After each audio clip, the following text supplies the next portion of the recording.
اسلام کی عمارت کو ڈھا دینے والا نوا کام۔ مصنف رحم اللہ لکھتے ہیں ترجمہ: جو شخص یہ عقیدہ رکھے کہ بعض لوگوں کا رسول اللہ صلی اللہ علیہ وسلم کی شریعت سے خارج ہو کر اس سے دور رہ کر مسلمان بنا جا سکتا ہے، جیسے خضر علیہ السلام موسیٰ علیہ السلام کی شریعت کے پابند نہ تھے، تو ایسا نظریہ عقیدہ رکھنے والا شخص کافر ہے۔ تشریح: یہ حکم اس آیت کے تحت لگایا گیا ہے۔ اللہ تعالیٰ نے فرمایا ترجمہ: اور یہ دین میرا راستہ ہے جو سیدھا ہے، سو اس راستے پر چلو اور دوسری راہوں پر مت چلو، یہ راہیں تم کو اللہ کی راہ سے جدا کر دیں گی۔ سورۃ الانعام آیت نمبر 153۔ اس کے علاوہ اس حکم کی دلیل درج ذیل حدیث سے بھی ملتی ہے۔ عبداللہ بن مسعود رضی اللہ عنہ بیان کرتے ہیں کہ رسول اللہ صلی اللہ علیہ وسلم نے ایک خط کھینچا، اس کے بعد فرمایا یہ اللہ کا راستہ ہے۔ پھر اس خط کے ارد گرد کئی لکیریں کھینچیں، پھر فرمایا یہ دائیں بائیں جو لکیریں ہیں یہ شیطان کے راستے ہیں، شیطان ان راہوں کی دعوت دیتا ہے۔ اس کے بعد رسول اللہ صلی اللہ علیہ وسلم نے مذکورہ آیت بالا تلاوت فرمائی۔ احمد، ابو داود، طیالسی، دارمی۔ اس آیت اور حدیث سے معلوم ہوتا ہے کہ جو شخص شریعت محمدی سے بے رغبتی اختیار کرے یا اپنے آپ کو شریعت سے مستغنی سمجھے، وہ دراصل مسلمان ہی نہیں ہے۔ امام محمد بن عبد الوہاب رحمہ اللہ نے اپنی کتاب فضل اسلام میں لکھا ہے: اس بات میں کوئی شک و شبہ نہیں کہ قرآن ہمیں اطاعت رسول صلی اللہ علیہ وسلم کا حکم دیتا ہے اور اس اطاعت سے خروج کرنے سے روکتا ہے، بلکہ حدیث رسول صلی اللہ علیہ وسلم کے مطابق رسول اللہ صلی اللہ علیہ وسلم کی شریعت سے انکار دخول جہنم کی ایک بڑی وجہ ہے۔ ابو ہریرہ رضی اللہ عنہ بیان کرتے ہیں کہ رسول اللہ صلی اللہ علیہ وسلم نے فرمایا: میری ساری امت جنت میں جائے گی سوائے اس کے جو انکار کرے۔ عرض کیا گیا: اے اللہ کے رسول صلی اللہ علیہ وسلم، جنت میں جانے سے کون انکاری ہوگا؟ فرمایا: جو شخص میری اطاعت کرے گا تو وہ جنت میں جائے گا، اور جو میری نافرمانی کرے گا تو وہ ایسا ہی ہے جیسے اس نے جنت میں جانے سے انکار کیا۔ صحیح البخاری۔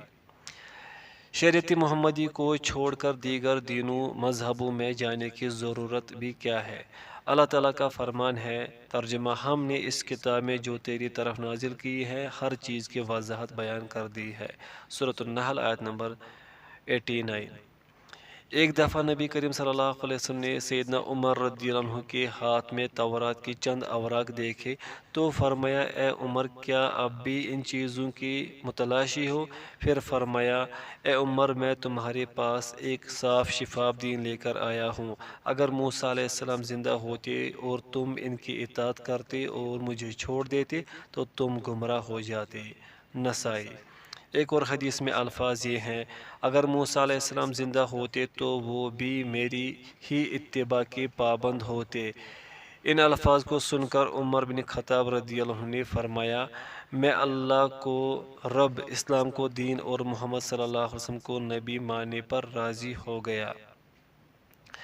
اس حدیث کے علاوہ دیگر دلائل بہت سے ہیں جن سے معلوم ہوتا ہے کہ شریعت اسلام سے منہ موڑ کر مسلمان نہیں رہا جا سکتا۔ صحابہ کرام رضی اللہ عنہم تمام لوگوں میں سب سے زیادہ اللہ تعالیٰ کی معرفت رکھنے والے، ایمان رکھنے والے تھے۔ تمام صحابہ کرام رضی اللہ عنہم صرف اور صرف دین اسلام ہی کی عزت و توقیر، احترام اور اتباع کرتے تھے، اس کے علاوہ کسی مذہب کے قریب تک نہ جاتے تھے۔ اسی لیے اللہ تعالیٰ نے صحابہ کرام رضی اللہ عنہم کو اپنے نبی کی صحبت کے لیے منتخب فرمایا تھا۔ عبداللہ بن مسعود رضی اللہ عنہ فرماتے ہیں: اللہ تعالیٰ نے اپنے تمام بندوں کے دلوں کو دیکھا، ان میں سب سے زیادہ بہترین دل رسول اللہ صلی اللہ علیہ وسلم کا پایا۔ اللہ تعالیٰ نے آپ صلی اللہ علیہ وسلم کو اپنے دین اور رسالت کے لیے منتخب فرمایا، پھر تمام بندوں کے دلوں کو دیکھا اور ان میں صحابہ کرام رضی اللہ عنہم کا دل تمام بندوں سے بہترین پایا۔ انہیں اللہ تعالیٰ نے اپنے محبوب نبی صلی اللہ علیہ وسلم کے تعاون و صحبت کے لیے منتخب فرمایا۔ یہ صحابہ رضی اللہ عنہم اللہ کے دین کی خاطر جہاد کرتے تھے۔ مسلمان جس سے اچھا سمجھے وہ اللہ کے لیے اللہ کے نزدیک اچھا ہے، اور جس چیز کو برا جانے وہ اللہ تعالیٰ کے نزدیک برا ہے۔ مسند احمد، مسند بزار بسند حسن۔ اللہ تعالیٰ نے اپنے بندوں پر نبی کریم صلی اللہ علیہ وسلم کی اطاعت فرض کی ہے۔ اس فرض کو ماننے والوں اور انکار کرنے والوں کی دو اقسام ہے۔ پوائنٹ فرسٹ، امت مجیبہ، یعنی وہ لوگ جنہوں نے رسول اللہ صلی اللہ علیہ وسلم کی اطاعت کی اور نور قرآن کی اتباع کی۔ پوائنٹ سیکنڈ، امت متکبرہ، یعنی وہ لوگ جنہوں نے رسول اللہ صلی اللہ علیہ وسلم کی نافرمانی کی اور اطاعت سے انکار کیا۔ شیخ الاسلام ابن تیمیہ رحمہ اللہ فرماتے ہیں، بعض لوگوں کا خیال ہے کہ شریعت کو تھامنے اور اس کی پابندی کرنا ان لوگوں پر لازم ہے جن میں معرفت اور حال کی صفت نہیں ہے، لہذا جن لوگوں کے پاس علم و معرفت ہے انہیں نبوی شریعت کی پابندی کرنا ضروری نہیں، بلکہ اسے چاہیے کہ وہ حقائق کونیہ قدریہ کے ساتھ ساتھ چلتا رہے یا اپنے وجدان، ذوق اور کشف کے مطابق عمل کرتا رہے۔ کتاب و سنت کے ساتھ چمٹے رہنا لازمی نہیں۔ ان میں سے کچھ ایسے ہیں جو عمل ترک کر کے عملاً محروم و معذور بن کر رہتے ہیں، اور کچھ ایسے ہیں کہ انہوں نے اطاعت رسول صلی اللہ علیہ وسلم کو چھوڑ کر فاسق بننا قبول کر لیا ہے۔ کچھ اللہ پر ایمان ترک کر کے مرتد، منافق یا کھلے کافر بن چکے ہیں۔ ایسے بہت سے لوگ ہیں جو کہ موسیٰ علیہ السلام و خضر کے قصوں سے اپنے لیے دلائل پکڑتے ہیں۔ فتاویٰ امام ابن تیمیہ رحمہ اللہ اس موضوع پر مزید رقم تراز ہے۔ لوگ موسیٰ علیہ السلام و خضر کے واقعے سے دو طرح سے دلیل لیتے ہیں۔ پوائنٹ فرسٹ، کہ خضر اللہ تعالیٰ کی مشیت اور ارادے کو جاننے والے تھے، اسی ارادے کو حقیقت کونیہ کہتے ہیں، اس لیے موسیٰ علیہ السلام کے حکم و نہی کی اطاعت ان سے ساقط ہو گئی تھی۔ یہ بات کہنا ایک بہت بڑی جہالت ہے، بلکہ کفر اور گمراہی کی انتہا ہے، جس پر قیاس کرتے ہوئے یہ کہنا، جو شخص اللہ کو رب مانے اور تقدیر پر ایمان لائے، اس کے لیے اللہ کے رسول صلی اللہ علیہ وسلم کی امر و نہی کی پابندی ضروری نہیں۔ اس بات سے اللہ تعالیٰ کے تمام رسولوں اور ان کی کتابوں کا انکار لازم آتا ہے جو کہ کفر ہے۔ پوائنٹ سیکنڈ، بعض جہلاء یہ سمجھتے ہیں کہ ان کے لیے شریعت محمدی سے خروج جائز ہے، جیسا کہ خضر موسیٰ علیہ السلام کی شریعت کے پابند نہ تھے۔ وہ کہتے ہیں کہ اللہ تعالیٰ کے بعض ولیوں کو کشف کے ذریعے ایسے علوم حاصل ہوتے ہیں جس کی وجہ سے وہ شریعت کی اتباع سے کلی یا جزوی طور پر مستغنی ہو جاتے ہیں۔ اس لیے بہت سے لوگ مطلقاً یا بعض وجوہات سے ولی کو نبی پر فضیلت بھی دیتے ہیں، نعوذ باللہ، اور ان کی دلیل یہی قصہ خضر ہوتا ہے۔ مذکورہ بالا تمام فاسد خیالات، نظریات بہت بڑی جہالت و گمراہی پر مبنی ہے، بلکہ کفر و نفاق سے لبریز ہیں۔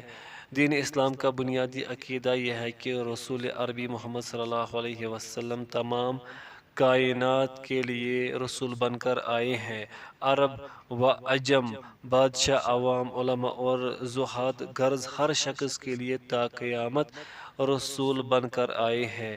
جن و انس میں سے کسی کے لیے جائز نہیں کہ وہ رسول اللہ صلی اللہ علیہ وسلم کی اطاعت اور اتباع سے خروج کرے یا اللہ کے رسول صلی اللہ علیہ وسلم کے احکامات سے روگردانی کرے، بلکہ اگر سابقہ انبیاء بھی زندہ ہو جائے تو وہ بھی رسول اللہ صلی اللہ علیہ وسلم کی ہی اتباع کریں گے۔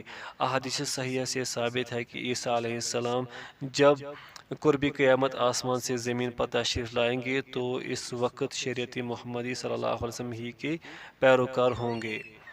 جب سابقہ انبیاء اور عیسیٰ علیہ السلام پر بھی رسول اللہ صلی اللہ علیہ وسلم کی اتباع فرض ہے تو عام لوگوں پر کیوں نہیں ہے؟ اس کے علاوہ اسلام کا لازمی تقاضا بھی یہ ہے کہ رسول اللہ صلی اللہ علیہ وسلم کے مبعوث ہونے کے بعد اب شریعت موسوی و عیسوی علیہ السلام کی اتباع بھی جائز نہیں ہے۔ تو یہ کیسے کہا جا سکتا ہے کہ ان لوگوں کے لیے شریعت سے خروج جائز ہے؟ شیخ الاسلام رحمہ اللہ لکھتے ہیں، ان لوگوں کے خیال فاسد کو باطل کرنے کے لیے اتنا ہی کافی ہے کہ انہیں بتا دیا جائے کہ موسیٰ علیہ السلام خضر کی طرف رسول بنا کر نہیں بھیجے گئے تھے۔ اسی طرح اللہ تعالیٰ نے خضر پر بھی فرض نہیں کیا تھا کہ وہ موسیٰ علیہ السلام کی اتباع کرے، بلکہ بخاری و مسلم کے روایت کے مطابق خضر نے موسیٰ علیہ السلام سے کہا، مجھے اللہ نے ایسا علم عطا فرمایا جو آپ کو نہیں ملا، اور آپ کو جو علم و نبوت ملی ہے وہ مجھے نہیں ملی۔ موسیٰ علیہ السلام خاص طور پر صرف بنی اسرائیل کی طرف نبی بنا کر بھیجے گئے تھے۔ رسول اللہ صلی اللہ علیہ وسلم کا فرمان ہے، تمام انبیاء خاص طور پر اپنی قوم کی طرف مبعوث کیے جاتے تھے، اور میں تمام لوگوں کی طرف مبعوث کیا گیا ہوں۔ بخاری و مسلم۔ رسول اللہ صلی اللہ علیہ وسلم کی دعوت میں تمام افراد شامل ہے۔ کوئی شخص قصہ خضر سے استدلال کرتے ہوئے شریعت سے مستثنیٰ نہیں ہے۔ جو شخص اپنے آپ کو یا کسی اور کو شریعت سے مستثنیٰ سمجھے گا وہ بالاتفاق کافر ہوگا۔ دراصل خضر بھی شریعت موسیٰ سے خارج نہ ہوئے تھے، بلکہ جن اسباب کی بنا پر واقعہ پیش آیا، جب وہ اسباب خضر نے موسیٰ علیہ السلام کو بتائے تو موسیٰ علیہ السلام نے بھی ان کی موافقت کی، جس سے ان کا آپس میں کوئی اختلاف نہ تھا۔ اگر خضر شریعت موسوی کے مخالف ہوتے تو موسیٰ علیہ السلام اس سے اتفاق نہ کرتے۔ اس مسئلے کی وضاحت کے بعد یہ دعویٰ کرنا جائز نہیں، جیسا کہ غالی صوفیہ کا نظریہ ہے کہ وہ شریعت محمدیہ کی پابند نہیں ہے۔ یہ لوگ قرآن کی ایسی آیات سے غلط استدلال کرتے ہیں جس میں اللہ تعالیٰ فرماتا ہے، اپنے رب کی عبادت کرو حتیٰ کہ یقین آ جائے۔ سورۃ الحجر آیت نمبر 99۔ یہ صوفیہ یقین سے مراد علم و معرفت لیتے ہیں اور کہتے ہیں کہ ہمیں کشف و معرفت سے علم حاصل ہو گیا ہے، لہذا اب شریعت کی پابندی ضروری نہیں ہے۔ ایسی بات کہنا کفر و نفاق ہے۔ تمام مفسرین کے نزدیک یقین سے مراد اختتام زندگی یعنی موت ہے۔ موت آ جانے تک عبادت کرتے رہو۔ اس آیت سے مراد یہ ہے نہ کہ وہ جو صوفیہ نے کہا ہے۔ مترجم۔ علامہ ابن القیم رحمہ اللہ نے کیا خوب کہا ہے، رسول اللہ صلی اللہ علیہ وسلم کے قول کو کسی شخص کی رائے کی وجہ سے سرکشی کرتے ہوئے رد کرنا کفر نہیں تو کیا ہے؟ تم بھی اپنے اقوال و اعمال کو دیکھو، ایسا نہ ہو کہ تم بھی نقصان و گھاٹا اٹھانے والوں میں سے ہو جاؤ۔ قارئین کرام، جب قول رسول اللہ صلی اللہ علیہ وسلم رد کرنا، سرکشی و انکار کرنا کفر کہلائے گا تو شریعت سے بالکل نکل جانا کیا کہلائے گا؟